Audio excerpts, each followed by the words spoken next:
बड़े बड़ों को आपने रेस में पीछे छोड़ दिया और आपको ही टिकट मिला?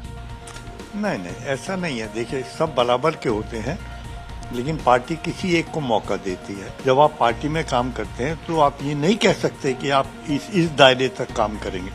अगर वो टिकट मांग रहे हैं, वो मांग सकते हैं, उनका हक था। देर से ही सही, लेकिन कांग्रेस ने अपनी 3 सीटों के लिए जो गठबंधन की सीटें हैं उनका नाम ऐलान कर दिया है और चांदनी चौक की सीट से वरिष्ठ और कद्दावर नेता कांग्रेस के जेपी अग्रवाल जी का नाम आ गया है। वो मेरे साथ मौजूद है बातचीत करने के लिए। सबसे पहले आपको बहुत बहुत बधाई।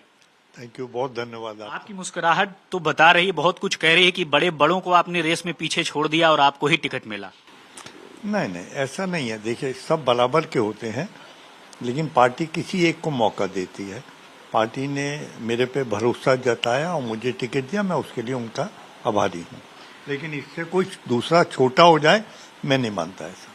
संदीप दीक्षित, अलका लांबा, बहुत एक आंतरिक बहुत टसल चल रही थी और देरी की यही वजह थी जो समझ में आता है।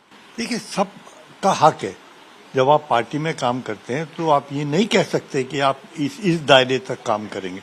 अगर वो टिकट मांग रहे हैं, वो मांग सकते हैं, उनका हक था। तो जेपी अग्रवाल जी ने टिकट के लिए कोशिश की थी, जद्दोजहद की थी, या फिर शीर्ष नेतृत्व ने सीधे तौर पर स्टैंप ही कर दिया कि आपको ही टिकट दिया जाता है, आपको ही लड़ना है? देखिए, पार्टी का फैसला होता है, वो सिर माथे हैं। और ये मेरा 10वां लोकसभा का चुनाव होगा। एक लंबा एक्सपीरियंस है मेरे साथ और पार्टी ने भरोसा जताया। अच्छा, 2019 में जब आप चुनाव लड़े थे तो जो मुझे याद आता है कि सबसे ज्यादा वोट पाने वाले लोगों में आप थे। इस समय जो चांदनी चौक की सीट है, बीजेपी के कैंडिडेट प्रवीण खंडेवाल से आपकी सीधा तौर पर एक तरह से आमना सामना होगा। कितनी बड़ी चुनौती मानते हैं? बात यह है, ये देखा जाता है कौन क्या काम कर रहा है। अगर जब आप इस चुनाव में उतरते हैं लोकसभा के, तो क्या आपकी आवाज इतनी बुलंद है कि जो सरकार के कानों तक पहुंच गई? बहुत सारे ऐसे मसले आए हैं जिसपे बीजेपी नाकामयाब रही है और उनको वोट मांगना बड़ा भारी पड़ेगा इस बार, जिसमें महंगाई भी एक है, बेरोजगारी भी है, व्यापारियों के बहुत सारे मुद्दे हैं। वही बात दूसरी तरफ हमारे लिए है। मेरा अपना एक लंबा कैरियर है। मेरा पार्लियामेंट्री डेमोक्रेसी में जो मेरी आवाज पार्लियामेंट में उठती रही, मेरी वीडियो रिकॉर्डिंग्स है। मैं बहुत जोरदार तरीके से लोगों के मसलों को और व्यापारियों के मसले को पार्लियामेंट में उठाता था। उसमें कोई कमी नहीं रही, वो कोई भी देख सकता है। मैं इसी हक पे कहता हूं, मैं उनसे बेहतर हूं।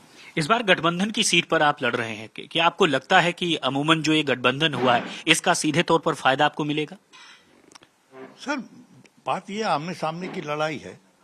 एक सरकार का नुमाइंदा है जो बिल्कुल फेल सरकार है, जो अपने वायदों को पूरा करने में नाकामयाब रही है, और दूसरी तरफ हमारे मुद्दे हैं जो कांग्रेस पार्टी ने जनता के सामने रखे।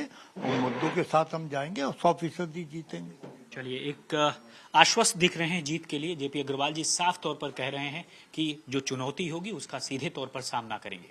रवि तोतावर के साथ राम किंकर सिंह, आज तक।